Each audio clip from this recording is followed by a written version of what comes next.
ஒரு கேள்வியை நாம் எழுப்புவோம். ஆட்சியாளர்களிடத்திலே, அருமை பெருமக்களிடத்திலே, கல்வி தனியார், மருத்துவம் தனியார், குடிநீர் விநியோகம் தனியார், மின் உற்பத்தி விநியோகம் தனியார், சாலை போடுதல் பராமரித்தல் தனியார், துறைமுகம் கட்டுதல் தனியார், வானூர்தி நிலையம் கட்டுதல் தனியார், போக்குவரத்து நடத்துவது தனியார், எல்லாம் தனியார் மயம் என்றால் அரசின் வேலை என்ன? இதற்கு யார் இடத்தில் பதில் இருக்கிறது? கடைசியா ஒன்று இருந்துச்சு, ராணுவம், நாட்டின் பாதுகாப்பு. அந்த பாதுகாப்பு கருவிகளை உற்பத்தி செய்யறதுலே அந்நிய முதலீடு, அதுவும் போச்சு. கப்பல் கட்டும் துறைமுகம், துறைமுகங்கள் பூரா யார் பண்றது? அதானி. மின்சார உற்பத்தி விநியோகம் யார் பண்றது? அம்பானி. அப்ப உங்க வேலை என்ன? எல்லாத்துக்கும் கையெழுத்து போட்டு கமிஷனை வாங்கிட்டு கம்முன்னு இருப்பது. இதுதான். என்ன வேலை செய்கிறீர்கள்?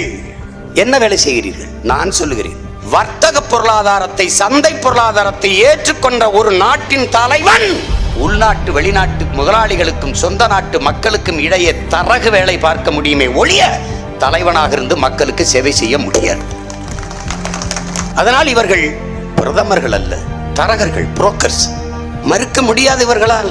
கடைசியாக ஒன்று ஓடிக்கொண்டிருந்தது என் அன்பு மக்களே, இந்தியன் ஏர்லைன்ஸ் என்ற ஒரு வானூர்தி, அதுவும் ஏலம் விட்டாச்சு.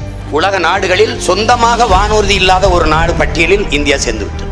ஆனாலும் நிதிநிலை அறிக்கையில் 100 ஏர்போர்ட். எதுக்கு? கிரிக்கெட் விளையாடவா? எதுக்கு? சொந்தமா ஒரு வானூர்தி, ஒரு பிளைட் கிடையாது, அது ஏர்போர்ட் 100. ஒருத்தங்க கேட்கலையே நிதி. அந்த பாராளுமன்ற உள்ள இருந்தவங்க, வெளியில ஒரு ஊடகம் விவாதிக்கலையே. காட்டை எல்லாம் வெட்டி விட்டு, ரோட்டை போட்டு விட்டு, தூய காற்றுக்கு 4150 கோடி ஒதுக்கிய பெருமக்களை உலக வரலாற்றில் இப்படி ஒரு நிதிநிலை அறிக்கை நீங்க இப்போதான் பார்க்க முடியும். 4150 கோடி தூய காற்றுக்கு என்று மாண்புமிக்க அம்மையார் நிர்மலா சீதாராமன் நிதியமைச்சர் அவர்கள் படித்திருக்கிறார். 4150 கோடி. அறிவில் சிறந்த எனது சொந்தங்கள் சிந்திக்கணும், காற்றை எப்படி கொண்டு வருவார்கள்? தூய காற்றை சிலிண்டரில் அடைச்சு கொடுப்பாங்க.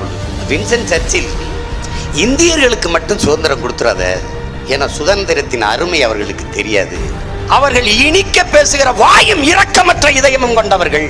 ஒரு நாள் குடிக்கிற நீருக்கும் சுவாசிக்கிற காற்றுக்கும் வரி போடுவார்கள். குறிப்பாக சுதந்திரத்தை பிராமணர்களிடத்தில் கொடுப்பது என்பது மிக கொடுமையாகிவிடும்.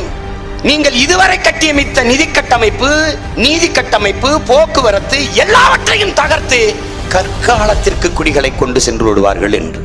அந்த காலம் இந்த காலம்தான் என் அன்பு மக்களே, இந்த காலம்தான். இப்போதான் நீங்கள் கவனிக்க வேண்டும்.